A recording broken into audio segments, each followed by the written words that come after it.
قبل ما نبدأ الفيديو بتاعنا ما تنسوش تصلوا على النبي وتشتركوا في القناة وتفعلوا جرس التنبيهات عشان يوصلكم اشعار باي وصفة انا بنزلها.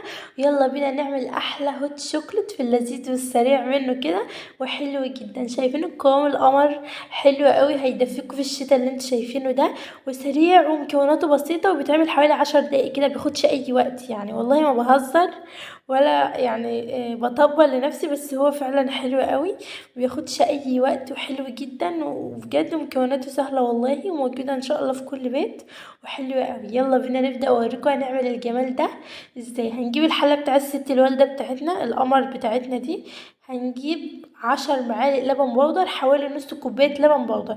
انتوا ما عندكوش لبن بودر هتستبدلوا وهتشيلوا خطوه اللبن البودر ده هتحطوا 3 كوبايات حليب على طول، انما انا كان عندي لبن بودر فقلت استغله اعمل بيه اي حاجه. المهم حطيت 10 معالق لبن بودر اللي هما نص كوبايه اهو زي ما انتوا شايفين كده.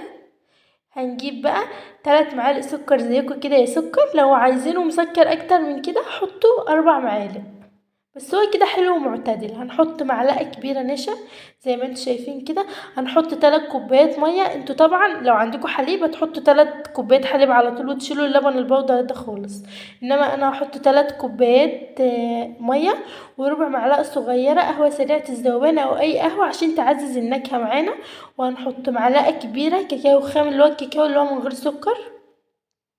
وبعد كده هقلب بقى كل المكونات دي على البارد، وبعد كده هرفعها على النار بقى لغايه ما كل المكونات دي تغلي مع بعضها وكله يمتزج مع بعضه كده وقوامه يبقى تقيل بشكل ما كده وحلو، وانتوا حسيتوا ان هو عاجبكم. نحط بقى 6 مكعبات شوكولاته او 7، او ممكن تشيلوا خطوه الشوكولاته دي لو مش عايزين، بس هي بصراحه بتخليها حلوه قوي. نجيب المج القمر بتاعنا ده ونصبه فيه، شايفين القوام حلو ازاي. لو عندكم كريم شانتيه تحطوا على وش كده، ما عندكوش ده كان صوص كده انا عملته حطيته، او شوكولاته بيضه لو عايزين، ورشه جوز هند كده او كاكاو حلوه قوي بجد. شايفين الجمال. الكميه دي عملت معايا مج من المج الابيض اللي انتوا شايفينه ده، وكوبايتين من الكوبايه اللي انتوا شايفينها القمر دي. شايفين الجمال حلوه قوي بجد، هينفعكم في الشتاء اللي انتوا شايفينه ده وهيدفيكم. واخر حاجه لو الفيديو عجبكم ما تنسوش تشتركوا في القناه وتفعلوا جرس التنبيهات عشان يوصلكم اشعار باي وصفه انا بنزلها، وتدعوا لاخواتنا في فلسطين ان ربنا ينصرهم.